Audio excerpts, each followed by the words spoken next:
हमारा जीवन पर्सनालिटी से आकार लेता है और व्यक्तित्व का सबसे महत्वपूर्ण पहलू वो है जहां हम अंतर्मुखी बहुमुखी यानी इंट्रोवर्ट एक्सट्रोवर्ट स्पेक्ट्रम पर आते हैं। ये हमारे दोस्तों और साथियों की पसंद को प्रभावित करता है, हम कैसे बातचीत करते हैं, मतभेदों को सुलझाते हैं और प्यार दिखाते हैं। ये हमारे द्वारा चुने गए करियर को प्रभावित करता है और हम उनमें सफल होते हैं या नहीं। इंट्रोवर्ट और एक्सट्रोवर्ट के बीच अंतर के बारे में कुछ थियरीज हैं, लेकिन मुख्य बात यह है कि हम अपनी एनर्जी कहाँ से प्राप्त करते हैं।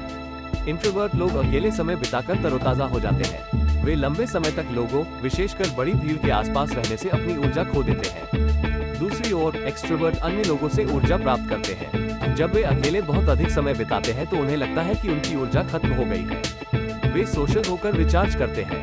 बेशक हम सभी स्पेक्ट्रम के विभिन्न बिंदुओं पर आते हैं। हमारे पास कुछ हद तक इंट्रोवर्टेड नेचर और एक्सट्रोवर्टेड दोनों हैं, लेकिन हम दूसरे पक्ष की तुलना में अधिक सीखते हैं।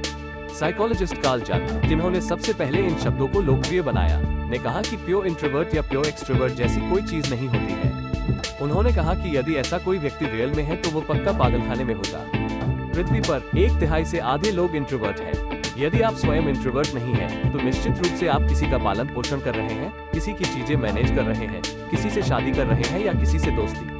यदि ये आंकड़े आपको आश्चर्यचकित करते हैं, तो शायद इसका कारण ये है कि बहुत से लोग एक्सट्रोवर्ट होने का दिखावा करते हैं। ये समझ में आता है कि बहुत से इंट्रोवर्ट लोग खुद से भी छुपते हैं। हम एक वैल्यूएबल सोसाइटी में रहते हैं जहां एक्सट्रोवर्ट को आइडियल माना जाता है। यहाँ आइडियल का मतलब है सोशल, फ्रेंडली बिहेवियर, टॉकेटिव और स्पॉटलाइट में कंफर्टेबल रहना। समाज ने हम पर यह थोप दिया है कि इंट्रोवर्ट और शांत रहने की शैली सही रास्ता नहीं है, बल्कि हमें अधिक सोशल और एक्सट्रोवर्ट होना चाहिए।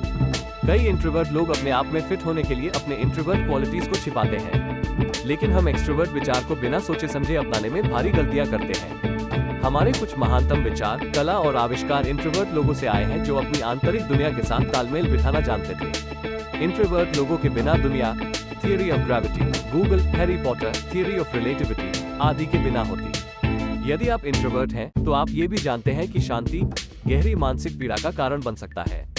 आपने अपने माता पिता को आपके शर्मीलेपन के लिए माफी मांगते हुए सुना होगा, या स्कूल में आपको अपने कंफर्ट जोन से बाहर आने के लिए कहा गया होगा। वह हानिकारक एक्सप्रेशन जो इस बात की सराहना करने में विफल रहती है कि कुछ जानवर जहां भी जाते हैं अपना आश्रय ले जाते हैं और कुछ इंसान भी ऐसे ही होते हैं।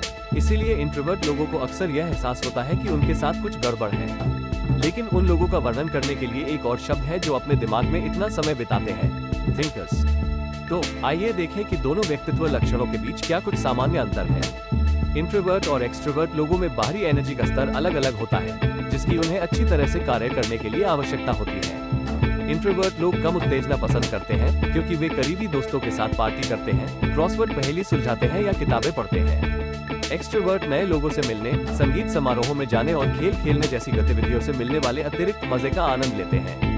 कई साइकोलॉजिस्ट इस बात से सहमत होंगे कि इंट्रोवर्ट और एक्सट्रोवर्ट लोग अलग अलग तरीके से काम करते हैं। एक्सट्रोवर्ट लोग काम जल्दी निपटा लेते हैं, वे तेजी से निर्णय लेते हैं और एक साथ कई काम करने और जोखिम उठाने में सहज होते हैं। उन्हें पैसे और रुतबे जैसे पुरस्कारों का पीछा करने में मजा आता है।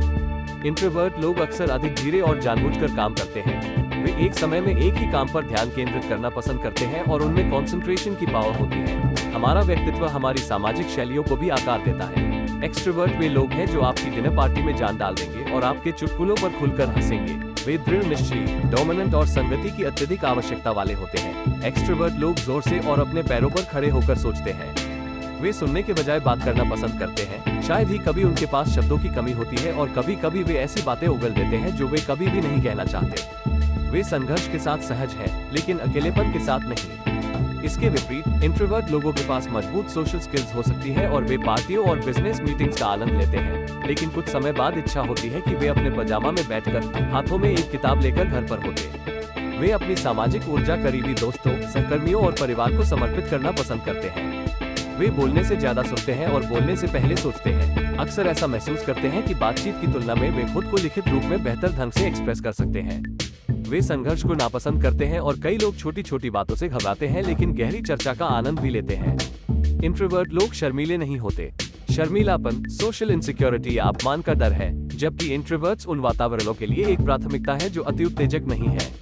किसी बिजनेस मीटिंग में चुपचाप बैठे एक शर्मीले एक्सट्रोवर्ट की मानसिक स्थिति एक शांत इंट्रोवर्ट की मानसिक स्थिति से बहुत अलग हो सकती है। शर्मीला व्यक्ति बोलने से डरता है, जबकि इंट्रोवर्ट अत्यधिक उत्तेजित होता है, लेकिन बाहरी दुनिया के लिए दोनों एक जैसे दिखाई देते हैं।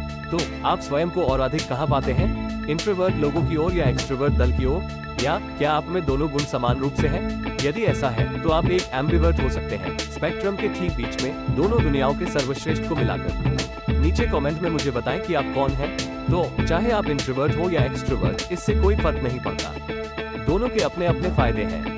यह आप पर निर्भर है कि आप उन पर ध्यान दें और उनका अधिकतम लाभ उठाएं। और अगर आप बुक रीडर हैं तो डिस्क्रिप्शन में दी गई 3 किताबें जरूर पढ़ें। और यदि आप किताबें पढ़ना शुरू करना चाहते हैं तो डिस्क्रिप्शन में दी गई 30 बुक्स बिफोर योर 30s आपके लिए बेस्ट शुरुआत हो सकती है। ऐसे और रोचक वीडियोस के लिए हमें सब्सक्राइब करें और इस वीडियो को लाइक करना ना भूलें।